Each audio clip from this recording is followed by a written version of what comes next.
Mas, na verdade, o tema de hoje está nessa página do Evangelho, mas é assim: imperfeições e defeitos, origens e instrumentos de correção. É o que ela leu aqui. E aí eu pergunto a ela: quem lhe indicou essa leitura? Ah, eu escolhi por acaso. Então vocês podem constatar junto comigo que acaso não existe. E talvez seja oportuno que a gente então possa percorrer pelo raciocínio, buscando o entendimento da nossa realidade espiritual aqui na Terra. De quem somos nós, o que estamos fazendo aqui, qual é a nossa origem, como é que nós nos situamos como criaturas ainda caracterizadas pelo aprendizado.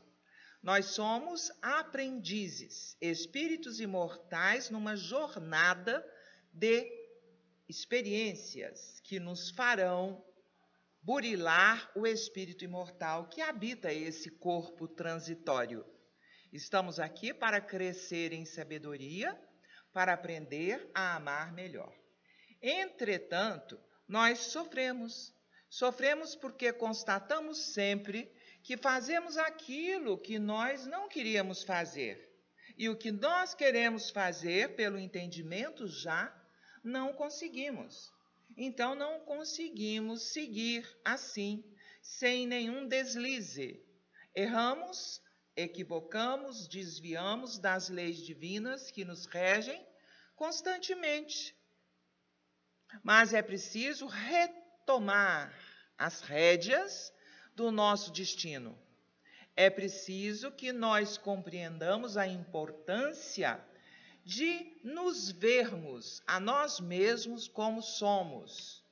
Então, o que é preciso como passo inicial, afirmação de base, é a observação atenta sobre nós mesmos. Quando nos observamos e reconhecemos que estamos em caminhos desviados de vez em quando, o que nós fazemos? Procuramos, então, melhorar a nossa conduta. Fazer escolhas diferentes para que tenhamos paz. A paz acontece na nossa intimidade quando nós atendemos à prática da lei divina. A lei divina é, em essência, em síntese, o amor, a caridade. É nós sermos, de fato, humanos. Sairmos da animalidade e começarmos a jornadear no campo da moralidade. Muitas vezes esquecemos da ética, dos valores éticos, dos valores que deveriam sempre nortear a nossa vida. E aí resvalamos por caminhos de infelicidade. Muitas vezes até chegamos a adoecer, porque tudo está muito interligado à nossa psique, à mente, à emoção e o físico. Então, geralmente aparece no físico, no corpo físico denso, aquilo que se passa na nossa mente, na nossa psique, como que a demonstrar algo que não está no caminho da luz. A nossa natureza é natureza divina, porque somos filhos do Criador. A nossa natureza é natureza de abundância, de riqueza. E toda vez que nós nos mediocrizamos, nos tornamos pequenos, no entendimento geral das nossas potencialidades, o que acontece conosco? Nós sofremos, nós endurecemos, nós nos deixamos tomar pelo desespero, ou pelo desânimo, pela apatia, pela descrença, e nos distanciamos de ser realmente humanos. O traço que devemos deixar marcado em nossa vivência é o traço de humanidade. Então, e isso ocorre quando fazemos despertar em nós os frutos do Espírito. Os frutos do Espírito que estão intimamente ligados à sensibilidade, à boa vontade, à cooperação como pilares da fraternidade. Os nossos irmãos, os nossos semelhantes, os componentes da grande família humana são um material para a concretização do bem realizado por nós. Não há outro caminho de atender a essa lei divina, que é o bem. A prática do bem, o dever cumprido e a retidão em nossa conduta são os 3 elementos para que nós estabeleçamos em nós o reino de Deus, para que nós possamos viver em alegria, em abundância de vida. É preciso que a gente atenda esses 3 fatores. Retidão em nossa conduta. Retidão significa nós sermos honestos, direitos, justos, francos, verdadeiros, sinceros. Isso é retidão. Nós jamais abrirmos mão da busca da verdade, porque a verdade é um valor que exalta a nossa sensibilidade. É preciso a prática do bem. Por quê? Porque o ser humano, tendo como essência a natureza divina, somos filhos do Criador, então é natural para nós a prática do bem. E o que é o bem? O bem é indulgência para com o comportamento do próximo, é compreensão, é capacidade de perdão, é nós nos doarmos generosamente com tudo aquilo que temos, que trazemos de outras existências, que as oportunidades que foram dadas a nós e que nós potencializamos, multiplicando esses potenciais, devemos esparzi-los, multiplicá-los entre os nossos irmãos, fazendo todo o bem possível. Amar e servir são as 2 qualidades que caracterizam o ser humano que já despertou, que já despediu-se da inércia.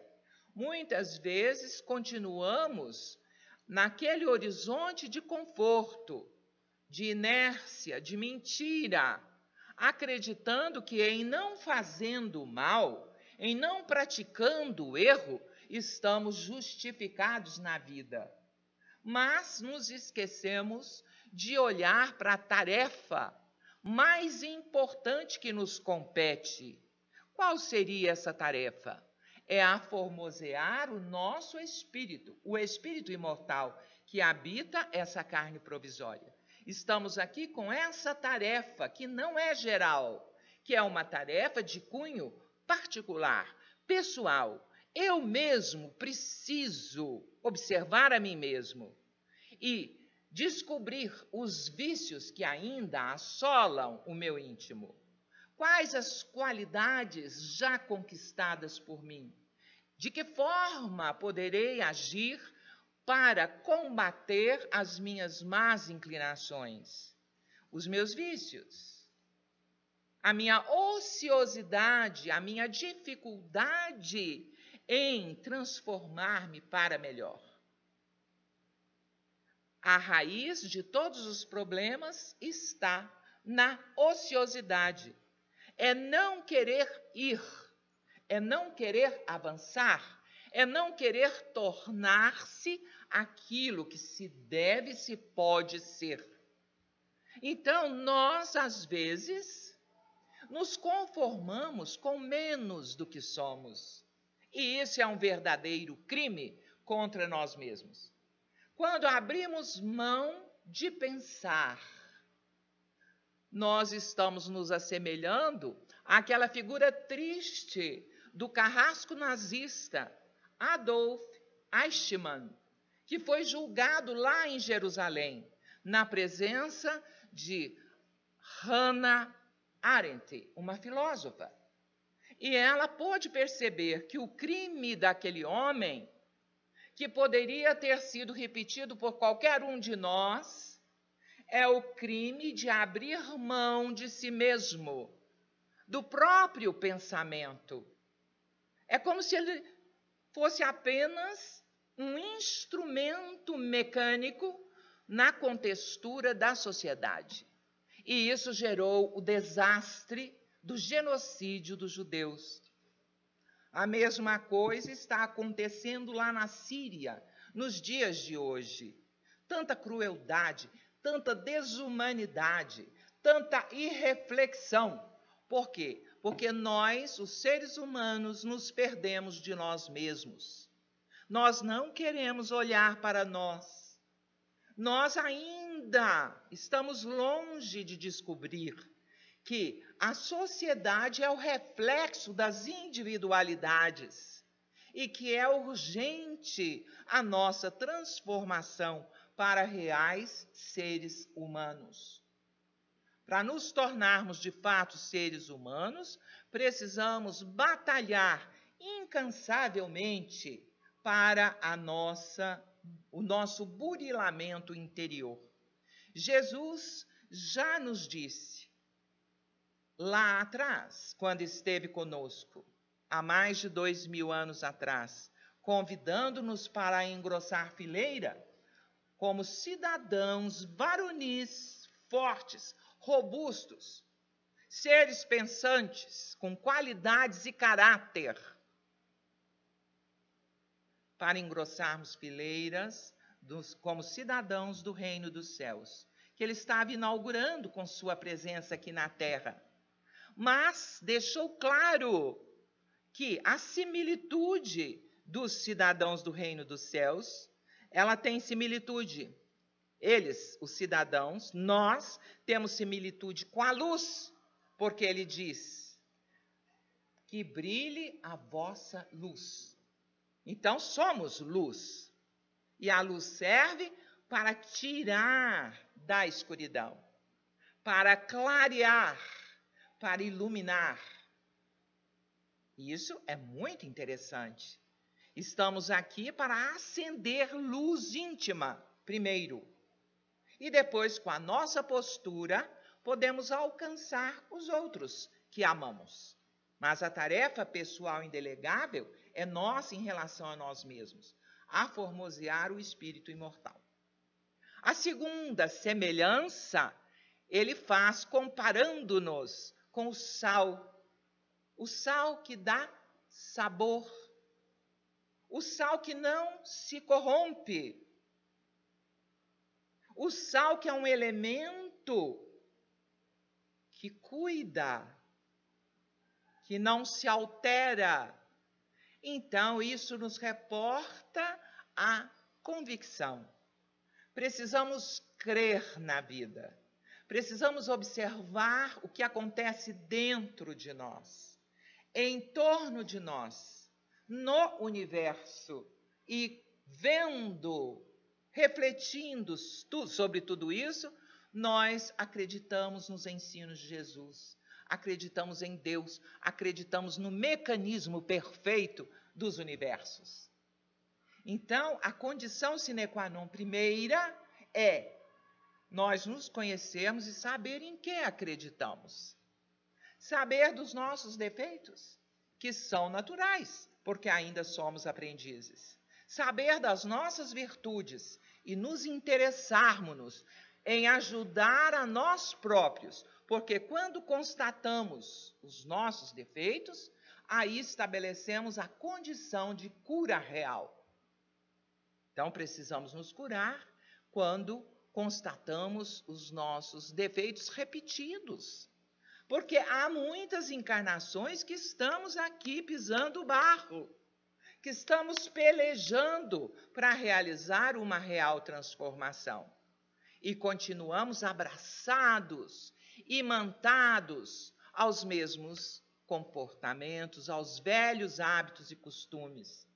Então, o convite do Espiritismo, que vem a ser o cristianismo redivivo, que traz para nós luzes de entendimento, que traz para nós claridades raríssimas, importantíssimas, preciosas, para entendermos os símbolos, para entendermos os ensinos de Jesus na sua profundidade, para, por exemplo, interpretarmos com mais clareza o fato evangélico que traz a figura daquele homem pequenino, Zaqueu, que encontra dificuldade em ascender, em subir, mas que não desanima, que sobe para ver Jesus, para olhar para ele, para receber dele o convite: vou estar na sua casa, estar contigo na tua casa. E imediatamente ele reverte os costumes anteriores e faz a diferença quando recebe Jesus. Então, esse é o convite da doutrina espírita, que nós tenhamos disponibilidade para conhecê-lo, que é o nosso mestre, guia e modelo. Que tenhamos receptividade, porque nenhuma obra humana, nenhum feito humano pode se realizar sem receptividade. O que é preciso para desenvolver essa capacidade de receber o que é justo, bom, belo, importante na nossa vida, como os ensinos de Jesus, que vão nos nortear para frente e para o alto, que vão fazer diferença no nosso cotidiano. Que amanhã, se eu ontem ou hoje agir dessa maneira menos cordial, menos gentil, menos caridosa, amanhã farei diferente.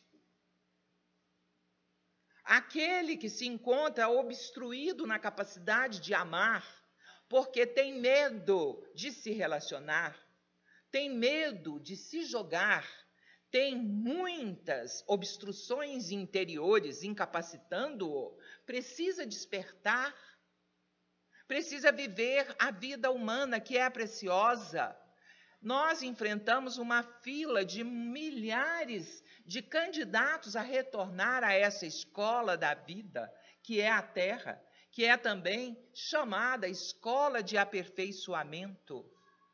Estamos aqui e devemos ser gratos pela oportunidade que estamos tendo de nos esclarecermos mais, de nos instruirmos, de convivermos pacificamente uns com os outros, de aprendermos por meio do conhecer, do fazer, do conviver e de nos tornarmos realmente quem devemos ser.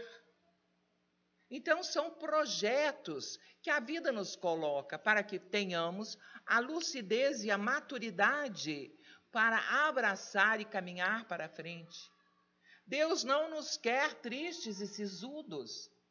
Para termos religiosidade, não precisamos ser casmurros, tristes, seríssimos, não. Vamos viver a vida com leveza, com gratidão, procurando aprimorar as nossas capacidades, por exemplo, sociais, sendo úteis, sendo construtivos, cuidar da nossa fala, que é um meio, uma ferramenta que expressa sentimentos, cuidar dos nossos pensamentos, para que o desânimo em chegando em nós não vá semear no outro, porque será responsabilidade nossa. E conforme a sintonia que nós cultivarmos em nós, estaremos abrindo flancos para a interferência, a semeadura alheia. Então, vejam, precisamos orar e vigiar, conforme disse Jesus, significando que é muito importante que nós cuidemos de nós, da nossa integridade, dos nossos potenciais, porque teremos que responder por tudo isso. Diz numa página de Vinha de Luz, assim, Jesus dizendo: vele, quer dizer, vigie, cada um por si, na direção da espiritualidade superior. Estamos aqui com esse propósito. Ninguém está aqui para conseguir coisas, para ficar saradão até 100 anos, para buscar imitar as celebridades. E somos, cada um de nós, únicos. Ninguém se repete. E por causa disso, trazemos no nosso íntimo um chamamento particular, original, que ninguém poderá cumprir a não ser nós mesmos. Então, precisamos estar atentos para essa realidade e cada um realizar aquilo para o qual veio fazer. O nosso compromisso é o que nos compete. O que nos compete a nós, seres humanos? Nós não temos que nos rebaixar na qualidade de animais que só tratam de sobreviver e de procriar. Nós não estamos aqui apenas para comer, dormir, procriar e gozar a vida. Nós estamos aqui para muito mais do que isso. Muito mais. Precisamos inclinar a escuta. Precisamos prestar atenção. O chamamento é de transcendência, de crescer. Estamos aqui para crescer, aprendendo e desenvolvendo a postura de quem aprendeu para realizar uma boa influência, uma exemplificação, porque há só uma maneira que nós temos que podemos influenciar de fato, que podemos educar as crianças, os jovens, é com exemplo. Então, falar de pouco adianta. O importante é a postura, o exemplo. Então, para isso, precisamos atentar para a necessidade da libertação nossa. Estamos presos, lembram-se, aos velhos hábitos e costumes de muitas reencarnações passadas. Então, agora precisamos nos libertar fisicamente. O que será isso? Os apetites sem moderação, exagerados, muita coisa, então nos tornamos avarentos. Muita juntar, armazenar, ter. Ou comer. Prestar atenção só à aparência. Então, apetites físicos minimizados. Libertar intelectualmente. O que é isso? Nós já somos agraciados com a maior conquista do ser humano, que é o pensamento raciocinado. Por causa disso, podemos nos intelectualizar e trabalhar para intelectualizar a matéria, esse corpo que abriga o espírito. Precisamos estudar, minha gente, instruirmos-nos. É importante o conhecimento, sim. É claro que a bondade vai à frente do conhecimento. Mas precisamos estudar para penetrar melhor, para entender melhor, para compreender melhor e para sermos mais ágeis diante de nós mesmos, fazer escolhas com mais certeza, com maior convicção.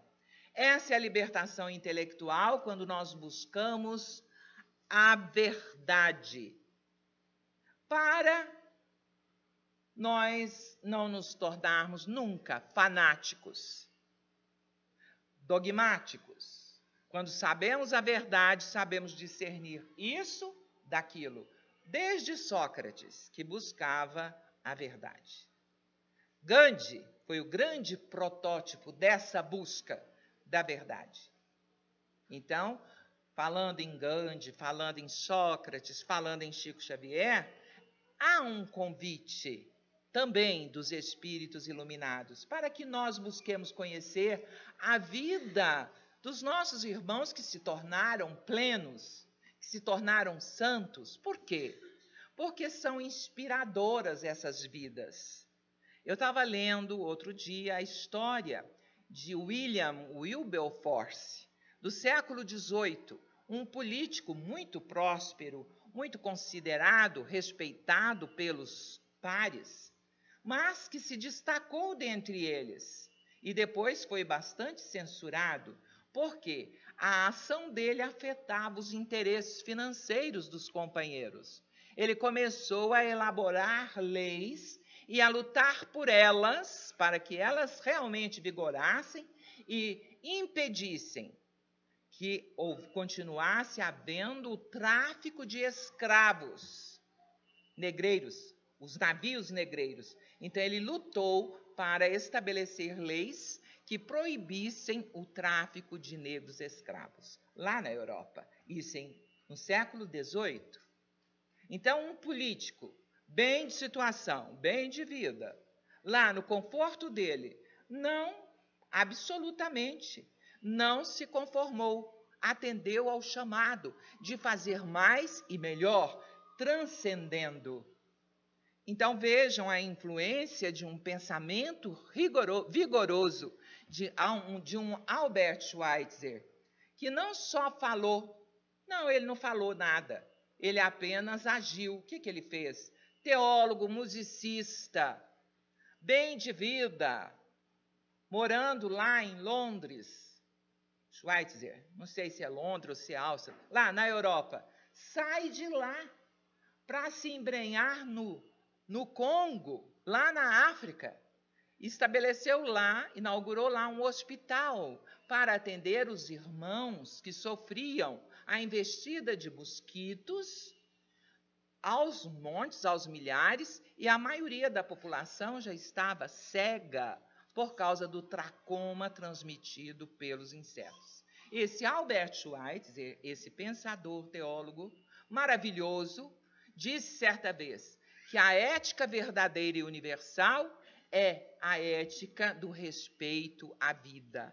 Então, mostra para nós que o instrumento de correção dos nossos erros, defeitos e inferioridades consiste nessa compreensão de valorização da vida, de valorização do ser humano, repetindo Jesus, cuja pedagogia era essa mesma, valorização do ser humano.